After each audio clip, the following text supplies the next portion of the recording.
I am Pranay Mittal. I am the product manager for MedLM, and I'm very happy to be on the stage today with Joel Dolce, who's the CTO of WellSky, and Balki, who's the chief architect for WellSky. We've been collaborating recently on building a use case with WellSky, and actually a pretty deep partnership in the past few months, where we have actually worked together to put together a pretty interesting use case. And so Joel and Balki will be discussing in detail about this. So Joel, it's over to you. All right. Thank you, Pranay. I'm happy to be here with Balki. Can we go to the next slide? Let me give you a little bit of, tell you about WellSky. WellSky is really a technology healthcare company that is really bridging the gap between the different care parts of the care continuum. So from acute to post-acute to community care, we bring that whole network together. And we serve more than 2,000 hospitals, 130,000 providers.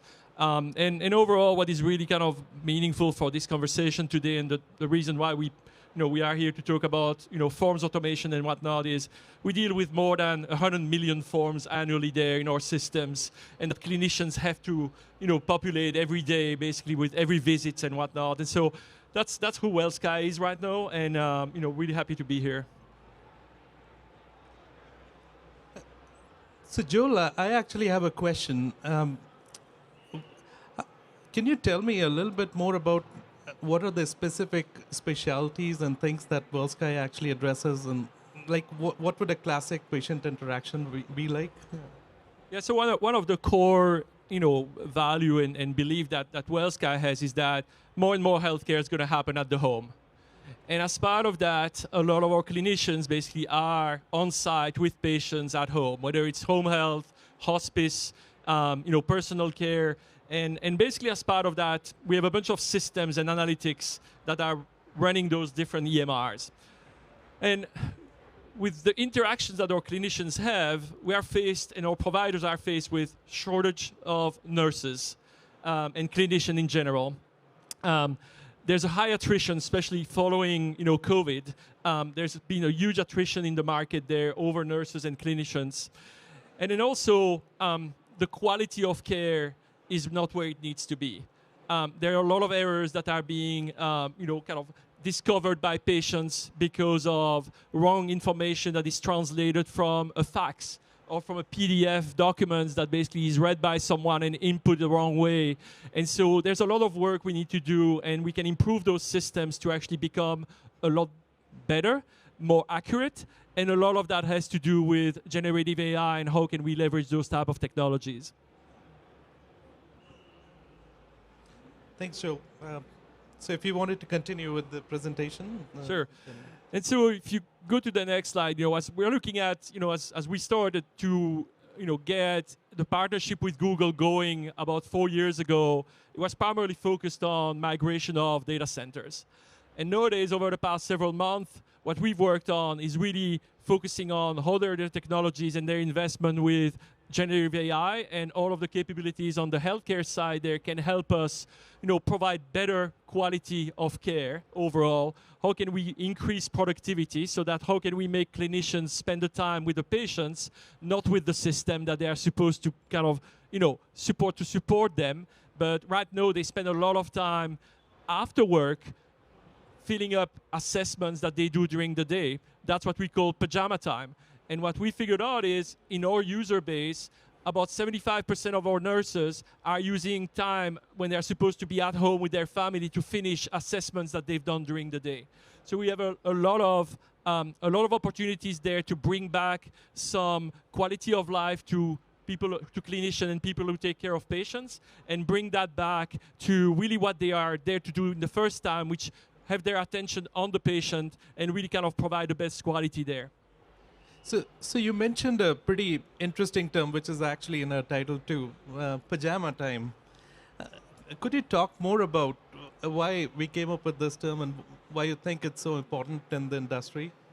Yeah, so we did a survey about 6 months ago in our home health with our home health nurses, and we found out there that about 75% of those home health nurses are using what they call pajama time, which has become a term coined in that industry which basically means that they are spending time doing activities that they don't have time to do during the day when they are back at their family and spending time in their pajamas, basically. And if you think about that, that is a huge driver of burnout and churn into the industry, because clinicians are dealing with systems that are not optimized for care delivery necessarily or quality of delivery.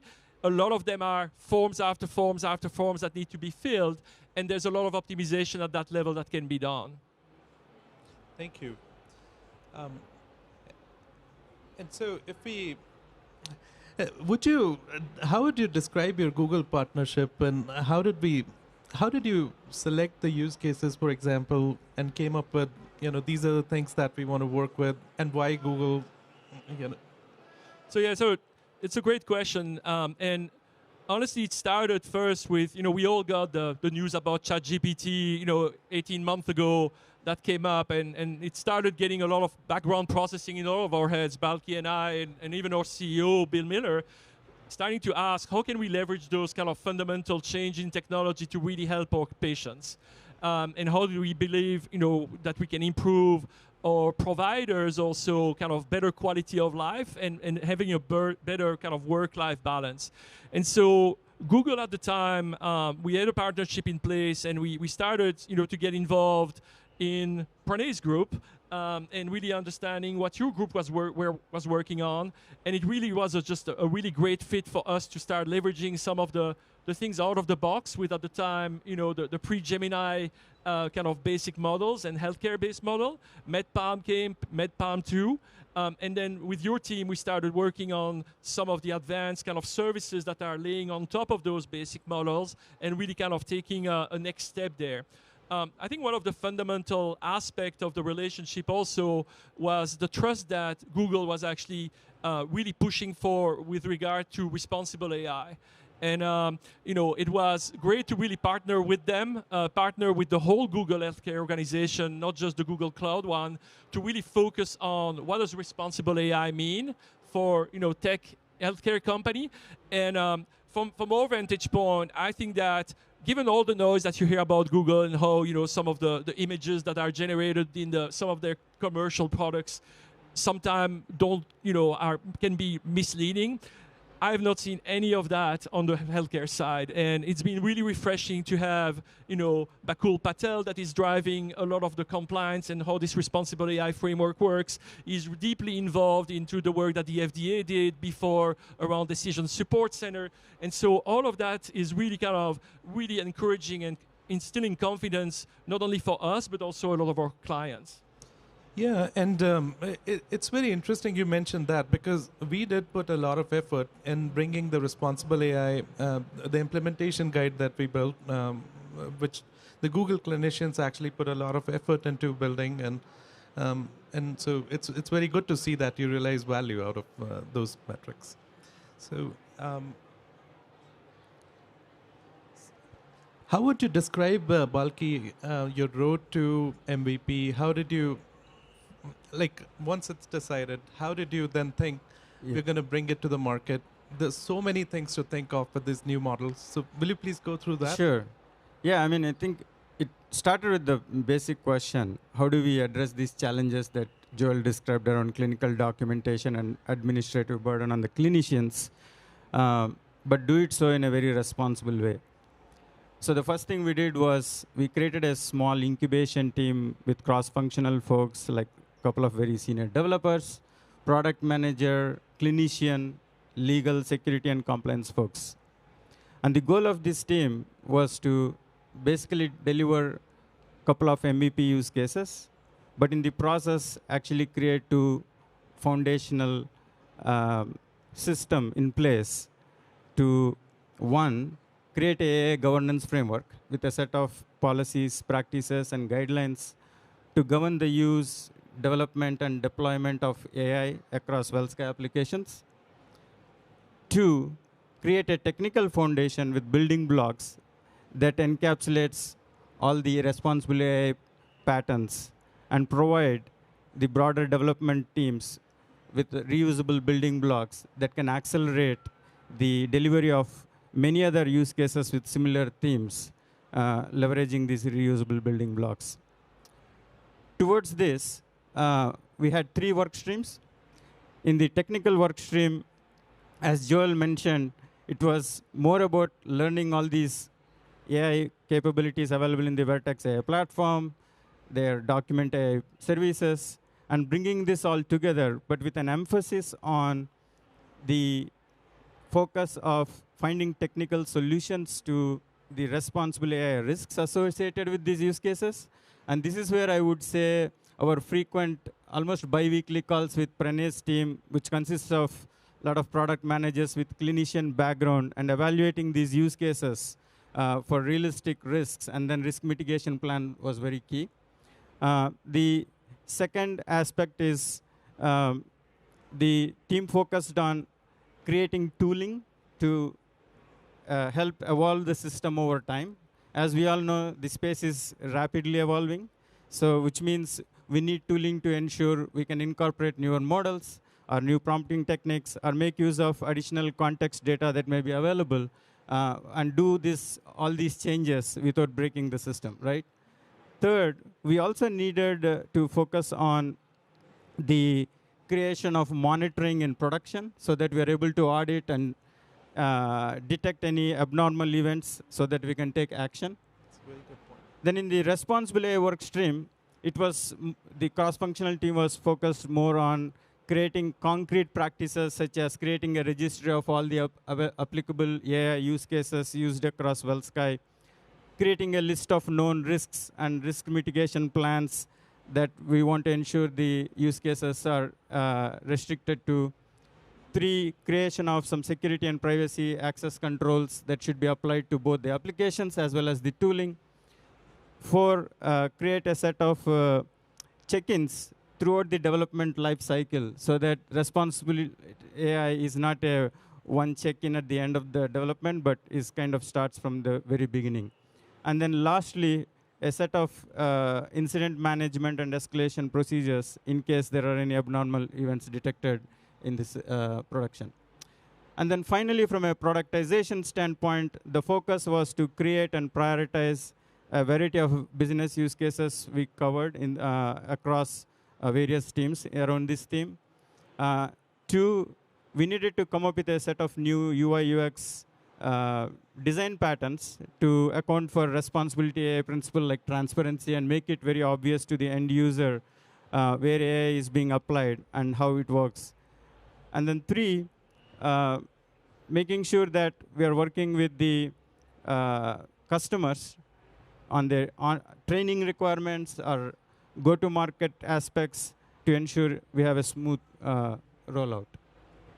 Yeah, this is actually pretty interesting how you went from a haze of use cases and then prioritizing a use case and then actually thinking through what it takes to clinically implement a use case. This is a if it was not this space, it would have been a very different pace of things to work with. One of the very innovative things I found when I was looking at the use case that you built was how you actually brought about the grounding mechanisms of what the models are generating, because models can generate hallucinated outputs at times, especially in an ambient type conversation setting. So would you like any of you talk about that? Yeah.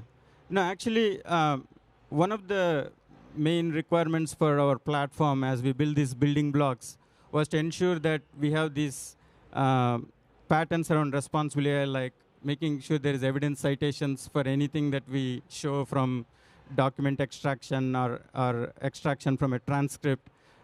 This became a ground requirement, so we don't launch anything without evidence citation. So I think that pretty much seems very aligned to some of the things I've seen from you and your team, where like the health search comes with evidence linking to the search results and the generative answer. So I think we're very closely aligned there. Yeah, and if you could quickly give a summary of the learnings, that'll be great. Yeah, I think quickly the learnings, responsible AI adoption can be very overwhelming at the beginning. The simplest way to manage that is pick use cases with fewer risks applicable and then expand over time. 2, for us at least, there are thousands of customers, so the client readiness for Gen AI adoption can be varying. So we need to ensure we gather feedback from smaller to the bigger customers, the progressive to the conservative customers, and ensure the UI UX accounts for some of these lessons learned. And then from a successful adoption standpoint, it's also very important to ensure AI assistance is optional, because we don't want to force on the end user and create a disruptive experience. And sometimes even the clients prefer rolling out with few power users before they roll out to all of their users. I think so some of these things are very important in the way we design the solution. And then finally, there is no AI strategy without API or data strategy. And I would say this is where being in Google Cloud with its native support and seamless integration between Vertex AI platform and the database services like LIDB or BigQuery, and also your healthcare services like Firestore, I think has been a big blessing. Thank you both.